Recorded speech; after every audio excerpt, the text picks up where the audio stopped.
Okay, you're eating into my time. Okay. All right, thank you so much. It's really wonderful to be here. I thank the organizers for inviting me. And thank you, Eric, for what you said. You made it unnecessary for me to talk about political correctness. Enough said. But I want to talk a little bit about what's logical and what's common sense today, because we don't hear a lot of that. And I don't think that common sense should be something that is just for conservatives. You know, liberals and everybody else should understand and enjoy common sense also. For some strange reason, sometimes they don't. But, you know, it's very interesting, you know, the outpouring of sentiment that I received after the speech at the National Prayer Breakfast.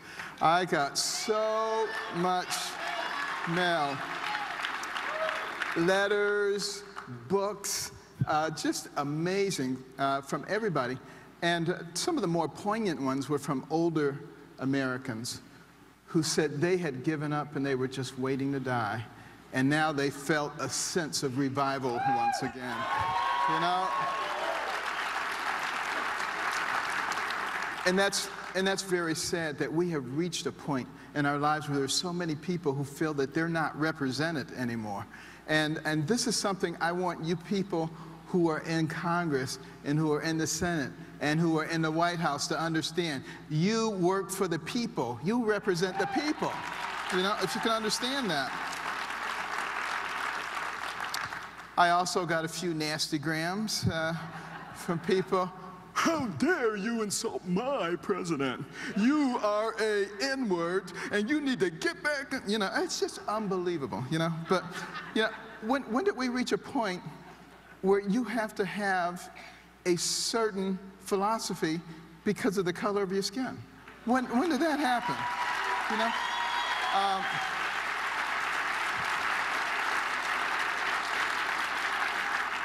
You know, a reporter once asked me why I didn't talk a lot about race.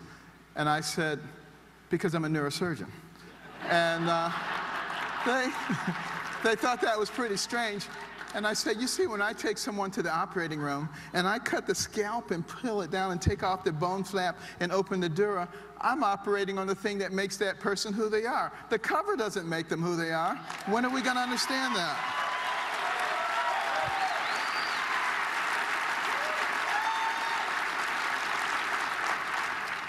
But you know, the thing that really is important to me, and it's largely because of my own background, you know, growing up in a single-parent home in the inner city with dire poverty, terrible temper, poor self-esteem. My nickname in school was Dummy. And you know, it was because I had a mother who believed in me. And she was always saying, Benjamin, you're much too smart to be bringing home grades like this. I brought them home anyway, but she was always saying that, you know. She was very encouraging. And, but more importantly, you know, she made sure that at some point we turned off the TV and started reading books. And, you know, she worked a lot. You know, my mother worked 3 jobs at a time. She would leave at 5 in the morning, get home at midnight. And, you know, people always said to me, well, why did you guys read the books? Your mother wasn't there. Well, she would know if you didn't read the books. And the fact of the matter is, back in those days, you had to do what your parents said. You know, you couldn't call 911 or some social worker or some psychologist who said, let the kid express themselves, you know. And there was a reason for that. But you know, the education worked for me. You know, I started reading within a year and a half. I went from the bottom of the class to the top of the class. The same kids who were calling me dummy in the 5th grade were coming to me in the 7th grade. Benny, how do you work this problem? And I'd say, sit at my feet, youngster, while I instruct you. But maybe a little obnoxious, but it sure felt good. But you know, the thing is, by that time, I had a very, very different impression of myself. And education is such a fundamental principle of the success of America. And we're allowing it to go under. You know, you go out there and you talk to the average person now, they may be able to tell you who won Dancing with the Stars. They may be able to tell you who won the football game. but they can't tell you anything that's important. They don't know about foreign policy. They don't even know about the way that our government works and the structure of it and what things mean. And consequently, they have become the ignorant. They have become the unprepared. This is exactly what the founders of this country warned against. They said, our system of government is based upon a well-educated and informed populace. And if our populace ever becomes anything other than that, we will become a different country. They knew what they were talking about.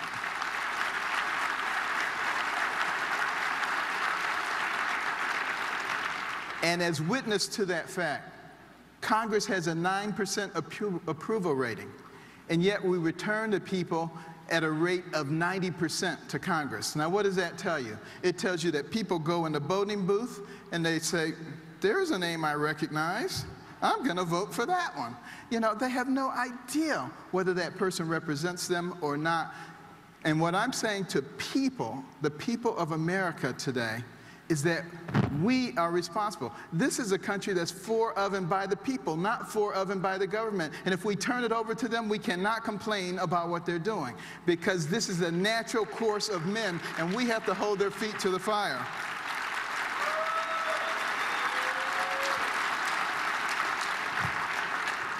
And that's why we have these complex brains. And I don't say this just because I'm a neurosurgeon. The brain is the most complex and phenomenal organ system in the universe. Your brain, billions and billions of neurons, hundreds of billions, even trillions of interconnections. The number of interconnections you have rivals the national debt. I mean, it's an amazing amount. And it has the ability to remember everything you've ever seen, everything you've ever heard. Your brain can process more than 2 million bits of information in 1 second. And the reason that human beings have these gigantic frontal lobes is because we're the creatures that have the ability to extract information from the past, integrate that with information of the present, and project that into the future, which means we can be proactive, we can plan, we can strategize. We don't have to just react. And yet, that's what animals do, react. And a lot of people today have decided that they rather react like animals rather than planning and strategizing. And this is what we've done now. We're reacting to, you know, what we see as our fiscal woes without planning for the future, without really caring about what is happening to the next generation. And you don't have to be a brain surgeon or a rocket scientist to understand that if we continue to spin ourselves into oblivion, we are going to destroy our nation. You know, if I were trying to destroy this nation, if you just, let's say you magically put me, you know, into the White House, and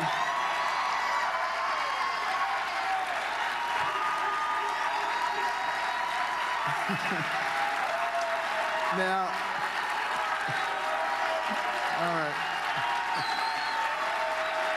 all right, I take it back. but let's say somebody were there and they wanted to destroy this nation. What would you do? Let me tell you what I would do. First of all, I would create division among the people. I would have everybody pitted against each other, because a wise man by the name of Jesus once said, a house divided against itself cannot stand. And then I would encourage a culture of ridicule for basic morality and the principles that made and sustained the country. And then I would undermine the financial stability of the country and drive it so far into debt that there was absolutely no chance that it could recover. And I would weaken the military and destroy the morale of the military. That's what I would do, and I guarantee you it would work. Now, the question is, it appears coincidentally that those are the very things that are happening right now. And the question is, how do we stop it? Can we stop it? Or must we inexorably followed the same kind of path that other pinnacle nations have followed before their destruction, because all of those things that I just mentioned are the things that happened to other pinnacle nations before their fall. And, you know, this is not something that has just started in the last 4 or 5 years. This has been going on for quite some time now. So let's not lay all the blame on any one particular person. But the fact of the matter is, we all have a responsibility to recognize what is going on and to use our influence to correct some of these things. You know, one of the things that my wife and I have done is, you know, I go into the schools and we see all these trophies, all-state basketball, all-state wrestling, all-state this, that, and the other. The quarterback was the big man on campus. What about the academic superstar? What did they get? You know, a National Honor Society pin, pat on the head, they're a little nerd, you know. Nobody really cared about them. And, you know, I was aware of a survey that was done in 22 countries looking at the ability of 8th grade equivalents to solve math and science problems. We were one of the 22 countries, and we came in number 21 out of 22, barely beat out number 22. And I was devastated, and I said, we've got to do something about this. And we can't wait for the government to do something about this. We, as the private sector, have got to do something. So we started giving out scholarships out of our own pocket to children from all backgrounds who achieved at the highest possible levels academically and also demonstrated humanitarian qualities, that they cared about other people. And we gave out our first 25 scholarships 17 years ago, and just in the state of Maryland. And now, today, we have over 5,000 scholars in all 50 states. And these are incredibly bright young people. And in fact, just yesterday, I found out that one of our scholars was accepted into the neurosurgery residency at Johns Hopkins. So, fantastic. But the other component of the program is we put in reading rooms. And in that case, we particularly target Title I schools, where a lot of the kids come from homes with no books, and they go to schools with no libraries. Those are the ones who drop out of school. We have a 30% high school dropout rate. We really can't afford that. So we create these rooms that no kid could possibly pass it up. And they get points for the number of books they read, and they can trade them in for prizes. And in the beginning, they do it for the prizes, but after a while, it begins to translate into much better academic performance, and that's really the goal. Because you see, we can't afford to throw any of those young people away, because for every one of those young people we keep from going down that path of self-destruction, that's one less person that you have to protect yourself and your family from, one less person you have to pay for in the penal or the welfare system, one more tax-paying, productive member of society who may discover a new energy source. We need all of them.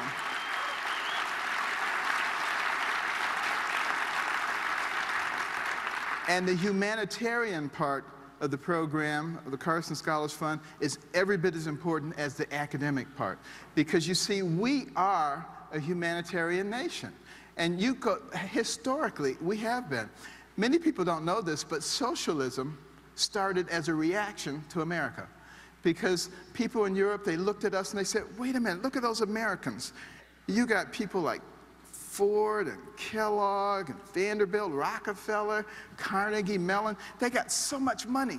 And look at everybody else who's got nothing. And you can't run a system like that. You have to have an overarching government that receives the funds and redistributes it in a fair and equitable way. Have you ever heard that before? Well, what they didn't realize is that all those names that I just said, instead of like the land barons of Europe hoarding money and passing it down from generation to generation, instead they built the infrastructure of this nation. They put in the transcontinental railroad. They built factories and textile mills. They built the mechanism that created the most powerful and dynamic middle class the world has ever seen, which rapidly took us to the pinnacle. They built universities and museums and charitable organizations, because that has been the nature of Americans. We have always been generous.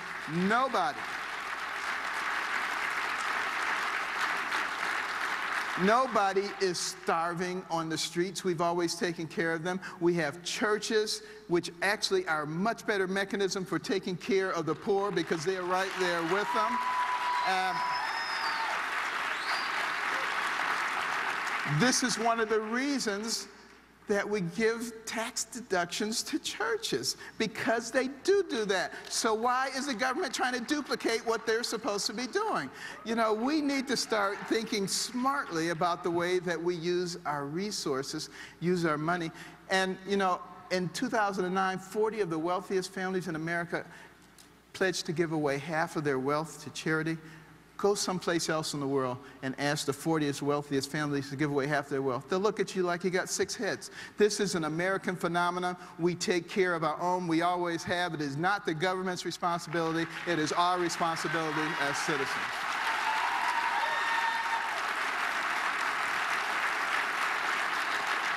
And then, as long as we're talking about fairness, let's talk about taxes. You know, some people criticize me at the prayer breakfast for bringing up God and the Bible. I mean, it is a prayer breakfast, right? I don't understand that. But at any rate, you know, if God thinks proportionality is fair, who are we to say that it is unfair? The minute you begin to deviate away from proportionality, you begin to inject your own philosophy. And that is always going to lead you in one direction or another. I think that's why God had a program like that. You make $10 billion, you put in $1 billion. You make $10, you put in 1. You know, the guy who paid $1 billion just put in 1 billion times more than the other guy, but they get the same rights. What could be fairer than that? That's ridiculous. Now, I'll tell you what is not fair. What is not fair is when you exempt some people and you say, there, you poor little thing, you don't have to pay anything, we'll take care of you. You know what? To me, that's very offensive, having grown up poor, because what you're saying is that I, the superior elite one, will take care of you. Why?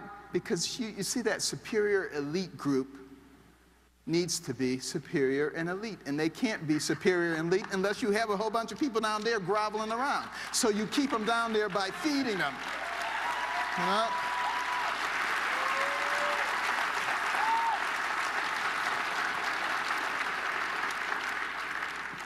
But the other ulterior motive is, if everybody doesn't have skin in the game, then you can just persecute this 1% or this 2% or this 5%.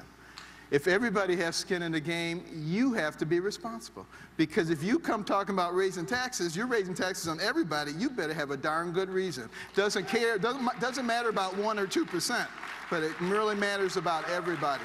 That's what's fair.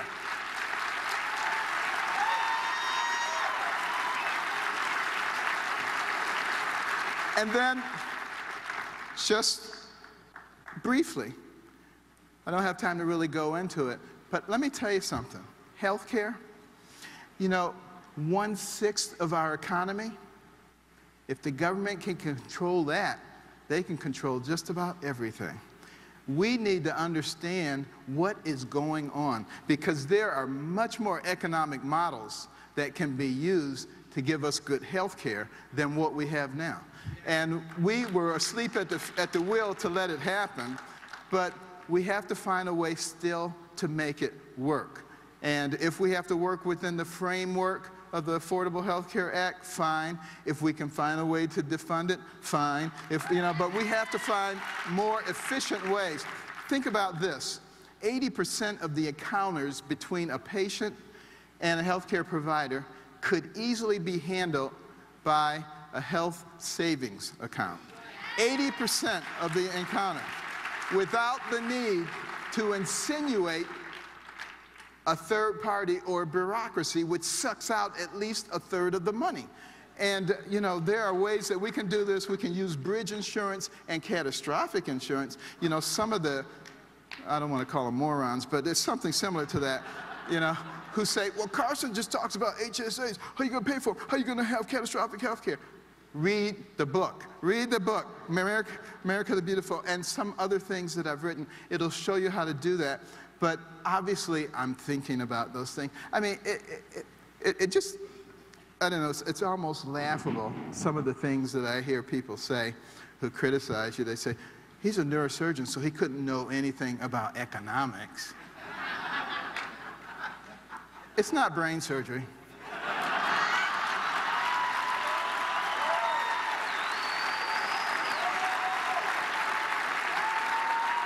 And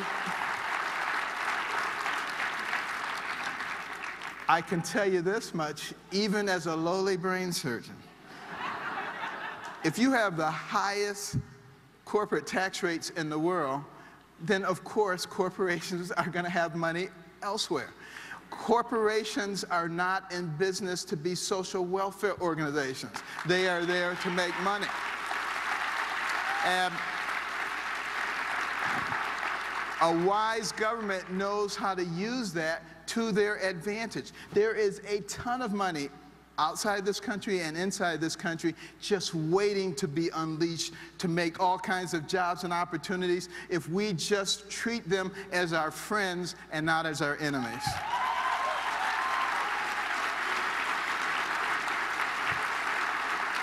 And finally, we have to resist this war on God. You know, I mean, people don't want to talk about God, and don't you ever dare mention Jesus Christ. And this is supposed to be a country where we have freedom of religion and freedom of speech. You know, it is absolutely absurd. Let's let everybody believe what they want to believe. And that means PC police. Don't you be coming down on the people who believe in God and who believe in Jesus. If they want to put something out that shows their belief, they have every right to do that. And we need to know, we need to understand that we are not each other's enemies in this country. And it is only the political class that derives its power by creating friction. It is only the media that derives its importance by creating friction, that uses every little thing to create this chasm between people. This is not who we are. We have much more in common with each other than we have apart. And we have to be smart enough to understand that. And we have to live by godly principles of loving your fellow man, of caring about your neighbor, of developing your God-given talents to the utmost so that you become valuable to the people around you, of having values and principles that guide your life. And if we do that, not only will we remain a pinnacle nation, but we will truly have one nation under God, indivisible, with liberty and justice for all. Thank you very much.